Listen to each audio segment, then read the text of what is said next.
Welcome back to Man vs. Meeple, the show where we talk about all things board game related. Today we're bringing you a game that is just released on Kickstarter. It's called Divinity Derby by Ares Games, and it uses a very intelligent card drafting betting mechanism in the game that I don't think we've seen before. Yeah, you're betting, Yeah. and it's a race game.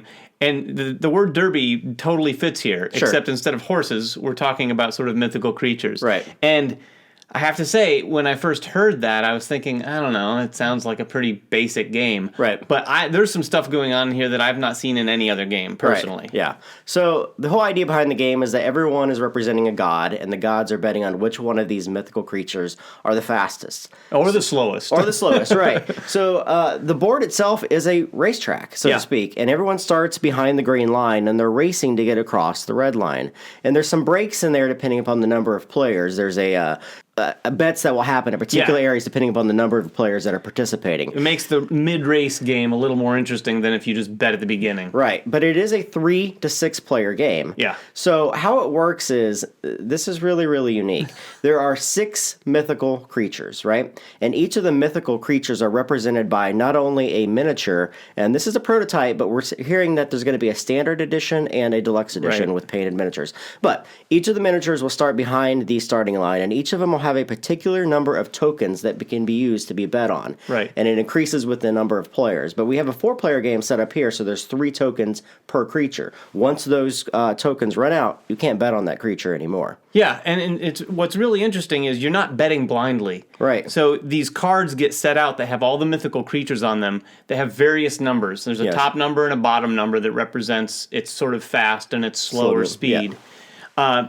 The cool twist here is, as you can see here, there's these little tableaus of the cards, eight cards for a 4-player game, right? That's right.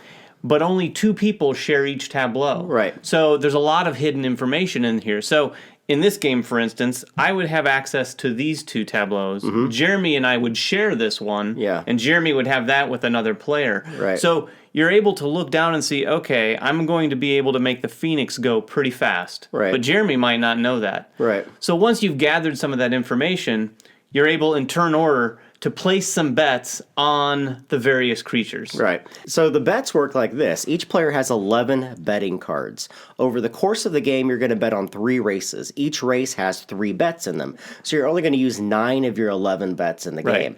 How it works is, starting with the first player, they'll take one of their cards, and these cards range from betting the first player to get across, first creature to last place. Last place, maybe one of the first 3, one of the last 2. There's even one that you're going to bet on that says, I think this guy's going to be disqualified. Right. Which is an interesting mechanic. So how that works is that players will, in turn order, they'll take one of their 11 cards, and they're going to bet using the information that they have in front of them. They're going to place it face down, and they'll take one of the tokens and say, I'm going to bet on the Griffin to be in first, second, or disqualified.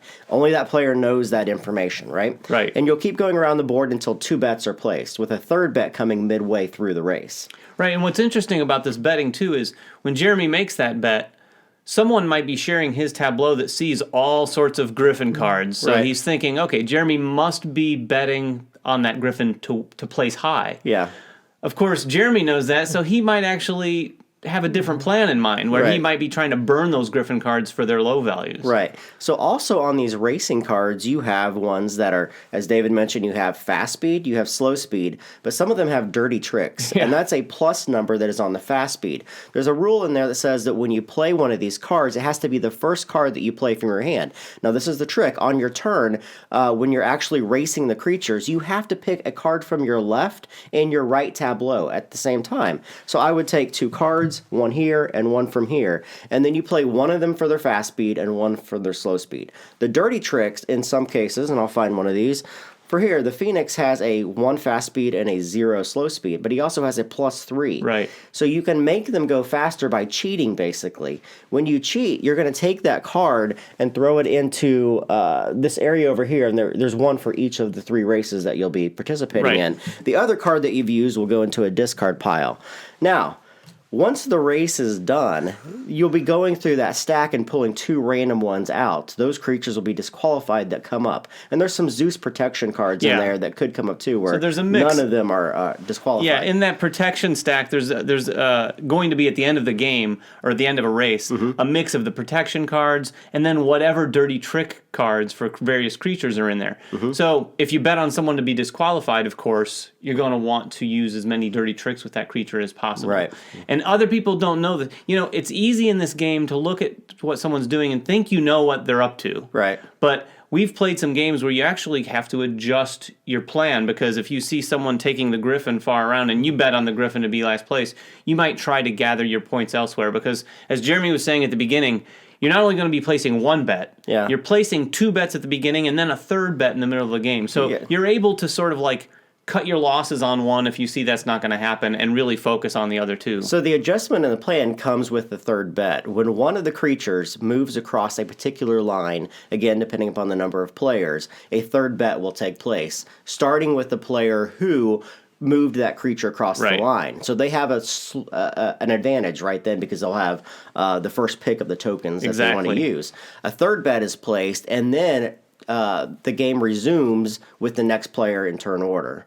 And then once all the cards are used from both of the tableaus, so again, in a 4-player game, all 8 cards from each of the different tableaus will be used.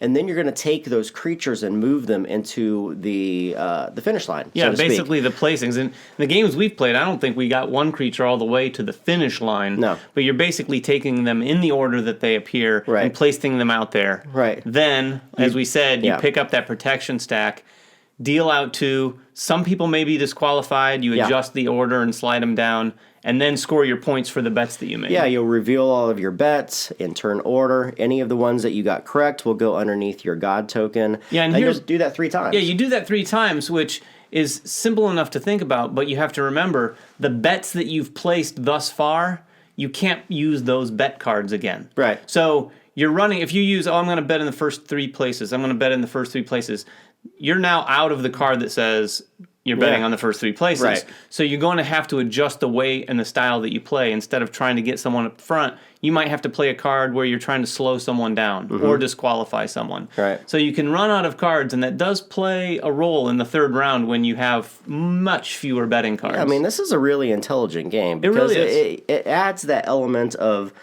hidden information that you don't know that other players are using, shared information that you have with your neighbors, but then you're racing not only creatures, but you're racing to bet the right tokens on the ones that you know. So there's a lot of player interaction that's kind of deceptively hidden in the game. It's not direct confrontation, but it's grabbing those bets that you need to grab before other players do.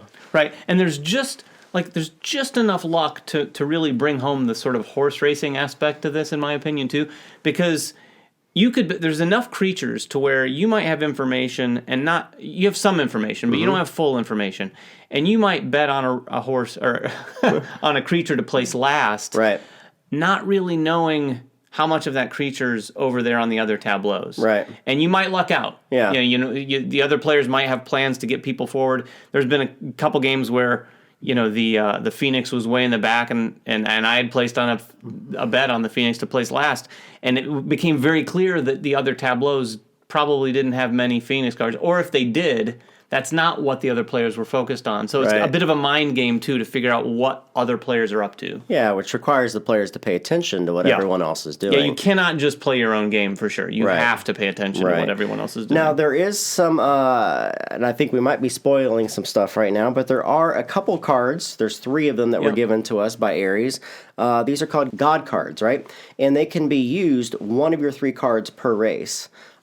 These allow you to kind of break the rules, so to rule speak. Breakers. And there's even these little fate tokens that at the start of the game, each player will place a fate token on a particular location on the racetrack.